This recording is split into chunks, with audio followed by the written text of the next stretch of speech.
Bonjour à tous, on commence ce tour de la presse européenne par la France avec le choc de la Ligue 1 du dimanche soir qui opposait deux équipes en crise, Marseille et Monaco.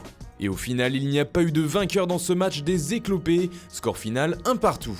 Un résultat qui n'a pas du tout convaincu les supporters phocéens qui ont conspué leurs joueurs toute la rencontre. Au Rage Vélodrome titre ainsi l'équipe qui rapporte qu'à l'issue de la rencontre, les joueurs de l'OM se sont expliqués avec leurs fans.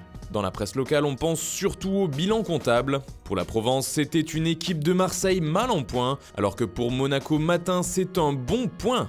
Du côté de l'Angleterre, toute la presse n'a Dieu que pour David De Gea. Il faut dire qu'il a sorti une immense prestation hier dans la victoire des siens 1-0 face à Tottenham. Le Daily Telegraph parle ainsi d'un De Gea brillant qui a volé la vedette, en soulignant les nombreux arrêts décisifs du portier espagnol. Pour le journal Metro, il a tout simplement été incroyable, alors que pour le Times, De Gea a aidé Solskjaer à écrire l'histoire. En effet, comme le journal anglais le montre ensuite dans ses colonnes, avec 6 victoires consécutives, il s'agit du meilleur départ pour un coach de Manchester United dans l'histoire du club. En Espagne, le Barça continue sa course en tête de la Liga. Les Blaugrana l'ont emporté 3-0 face à Eibar hier et ont maintenant 5 points d'avance sur leur dauphin l'Atlético. Mais le fait le plus marquant de la rencontre, c'est surtout le but de Lionel Messi, car il s'agit de son 400e en Liga, un nouveau record pour la Pulga, car c'est effectivement le plus grand total de l'histoire du FC Barcelone, mais également de tout le championnat espagnol. Mundo Deportivo a donc voulu rendre hommage à la star du Barça, 400 et bien plus encore, titre le journal catalan.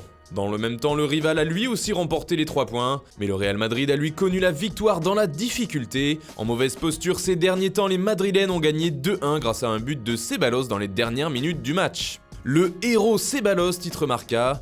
En une du journal AS aussi, le milieu espagnol est mis à l'honneur. Le quotidien parle d'un héros nommé Ceballos. A noter que Karim Benzema s'est blessé durant la rencontre, il s'est fracturé l'auriculaire de la main droite. Toujours dans la presse espagnole et toujours dans le journal AS, on apprend que Frenkie de Jong et le PSG auraient trouvé un accord. D'après les informations du quotidien espagnol, la venue du milieu néerlandais dans la capitale française va se concrétiser.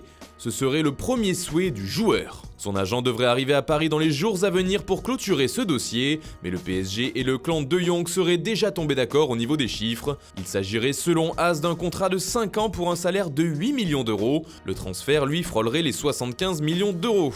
Enfin, en Italie, on serait tout proche d'une signature entre Aaron Ramsey et la Juventus.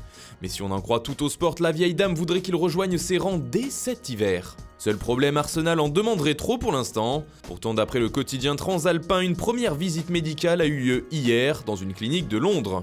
Et le joueur viendrait ensuite signer son futur contrat durant la semaine. Mais selon la Gazzetta dello Sport, Ramsey pourrait bien arriver plus tôt que prévu. Arsenal aurait ainsi réduit sa demande à 20 millions d'euros et le joueur, lui, voudrait signer tout de suite. Voilà, c'est tout pour ce matin. Bonne journée à tous. On se retrouve très vite pour une nouvelle vidéo sur Foot Mercato.